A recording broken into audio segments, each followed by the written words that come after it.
there are no spoilers in this review. I repeat, there are no spoilers for The Force Awakens in this review. That out of the way. Ladies and gentlemen, good morning, this is Manos Khan, live from Italy, which, for once, being born in this country is more a privilege than a demerit when it comes to nerdy things, because we got The Force Awakens a day before everyone else, so I can already give you a review. I repeat, there are no spoilers in this, those are coming tomorrow while everyone else is going to be able to finally see it in theaters. I will make and post a review where I can discuss the spoilers so we can get that discussion going, because I believe it needs to be done.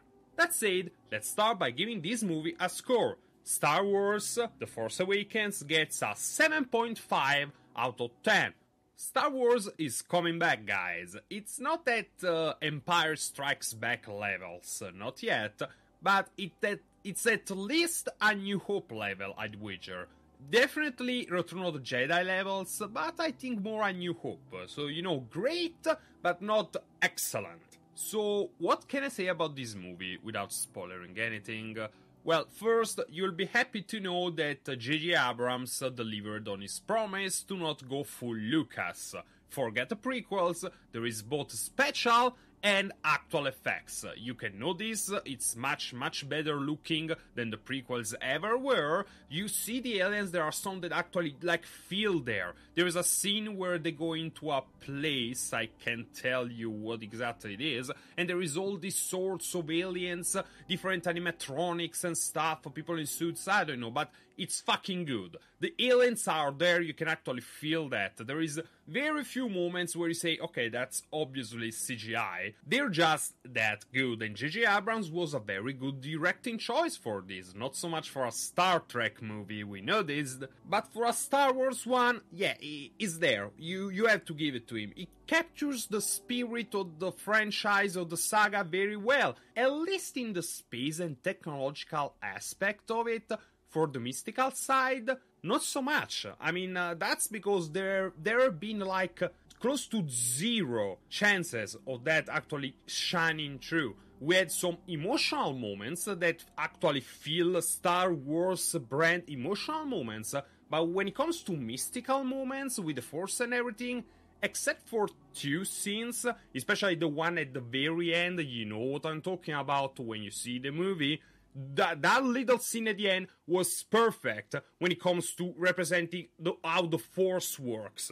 The actors, I must say, all do a very good job. The old guard, of course, does it, and the new guys actually do too. I was particularly surprised by Boyega, because I saw him in Attack the Block, which was a movie that I didn't really enjoy, but in this, he's very good. Him and Daisy Ridley, who plays Rey, the main character, we could say, have very good chemistry as friends, as buddies in arms, and I just enjoy these two interacting with each other and interacting with everyone else, especially the new little cute droid. It's just so cute, it's adorable. It's kinda like I want to say the opposite of R2-D2, because you know how R2-D2 was the trickster, but also very brave.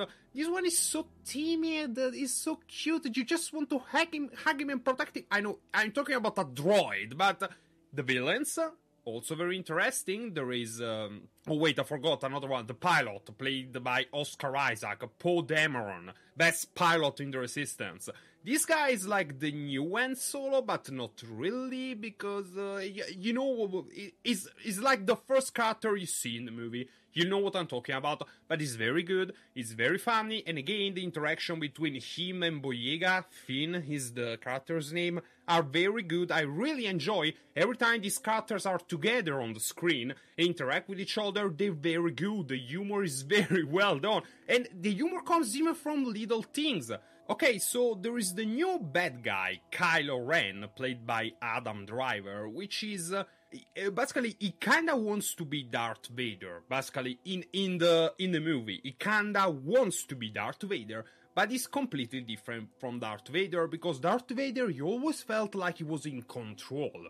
Kylo Ren is always just a hairbreadth from snapping and, extending his frustration to the things and people around him. There's a scene where basically he goes in a fetal rage, and he says, "Guards! Guards!" And there are two stormtroopers outside who hear him, see him basically doing trashing shit. They look at each other, they stop, they turn around, and they walk away. Nope. That was fucking hilarious. I mean, no dialogue, just the body language. Nope. We didn't hear anything. Nope. Going away. The bad guys are also good. There is like this rivalry.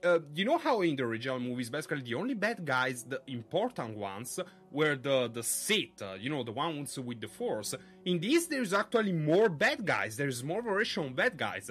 There is the General, played by Domhnall Gleeson. Did I pronounce that right? Which is kind of a rivalry with Kylo Ren, because they do things differently. So no, the way I do things is better.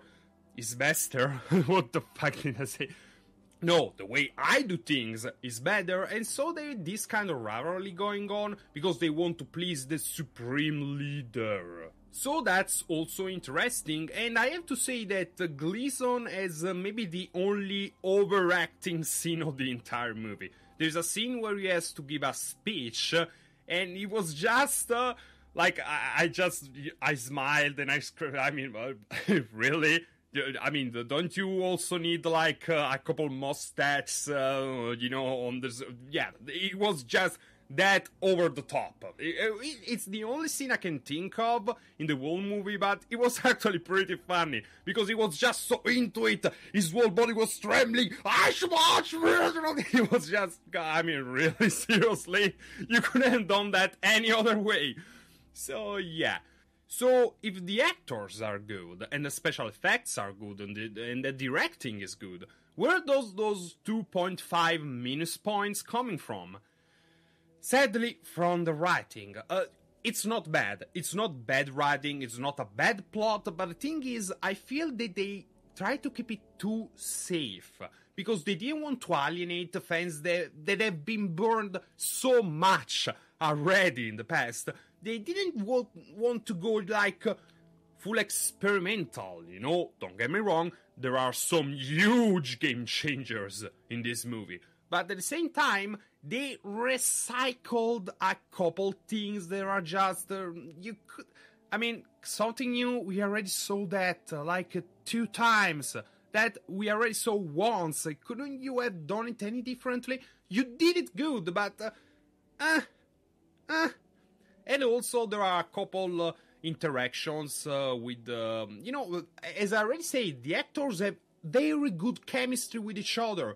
So when there are a couple scenes that happen and are just out of nowhere, and you just, what the shit? Because you felt them, you saw them act and interact with each other so naturally. And then there is this, that kind of came out of nowhere. It was like, you're going at a steady pace on a highway and then, what the shit? Those are where the 2 minus points are coming from.